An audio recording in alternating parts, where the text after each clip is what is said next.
today we are at the top of Stone Hill for a sunrise confessional style fun news video, and I'll just be sharing a piece of advice for anyone out there that's going through it with anything application wise, trying to figure out where you belong.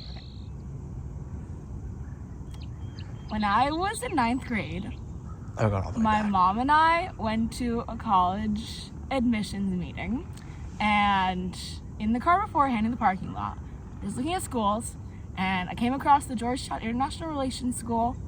I had done Model United Nations in middle school. I was like, I'm gonna go to Georgetown.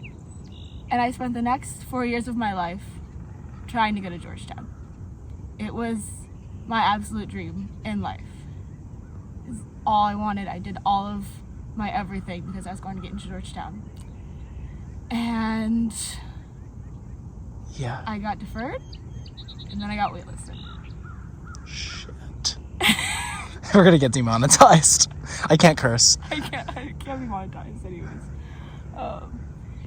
And I was downtrodden. I could not handle it. I was like, no one will ever care about me. Everyone's gonna think that I'm like a nothingness human being because I didn't go to Georgetown, and I can't tell people that I went to Georgetown, which is most of why I wanted to go. So then, I applied to another million school because I'm just super anxious about everything. So I applied to Williams in the middle of one of my classes. I didn't know what it was. Whatever. I looked up 3 things about it during that class. Then I submitted the application because there was no supplemental. So I was like, whatever. And then I heard back during the big liberal arts college decision day at in the spring. Woo! And I got in, and basically it was there's just a few factors. It was similar to a lot of places I got into, but I was like, I'll just go to Williams. If I'm going to go to a liberal arts college, I'll go to the top one, right? Even though nobody knew what it was. So I was still dejected about life because no one in Georgia knew what Williams was. Everyone thought I went to a nothingness college in nowhere. And so I was like, what? I was still depressed about it. So I've actually carried that attitude for a long time. So basically, I have a message for all of everyone that's dealing with or awaiting some form of rejection. So anyone that maybe just heard back from a college, from a program, from anything. I remember when I was in high school, my college counselor, who was the most wonderful man on earth, but he told me the same thing that I was hearing everywhere, and that was, you'll end up in college in the place where you belong, where you're supposed to be. Everything happens for a reason. Everyone says that. And it was the worst thing I could hear. I could not handle it. I was like, I do not want to hear that. I know that Georgetown was what was meant for me, and I did not achieve it.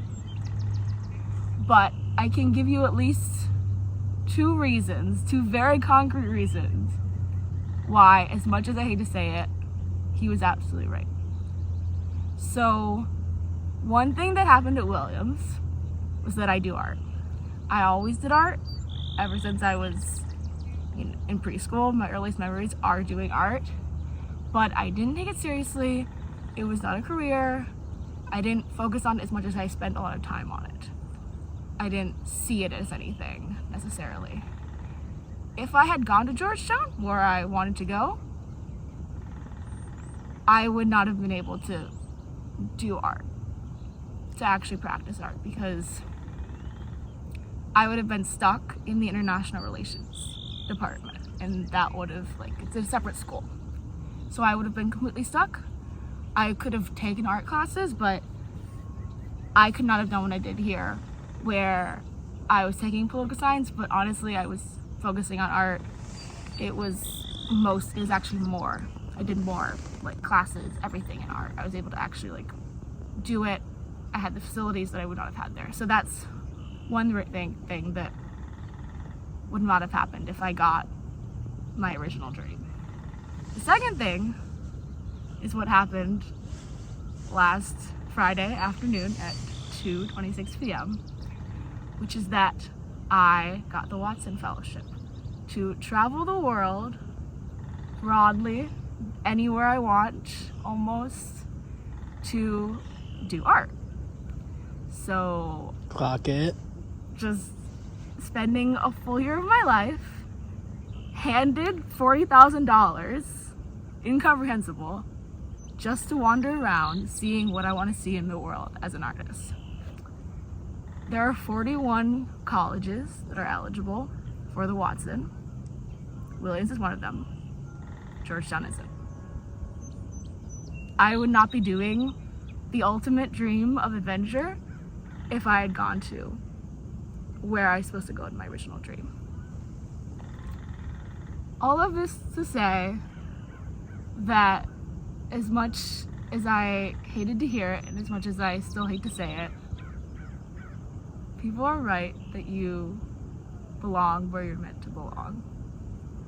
And I found that in as much distaste as I've had over the years still in thinking, oh, you know, I go to Williams, no one knows what it exists, nobody's impressed by it, like, who cares? I'm living my dream of doing art, and I'm about to live an entire year of dreams, traveling the world.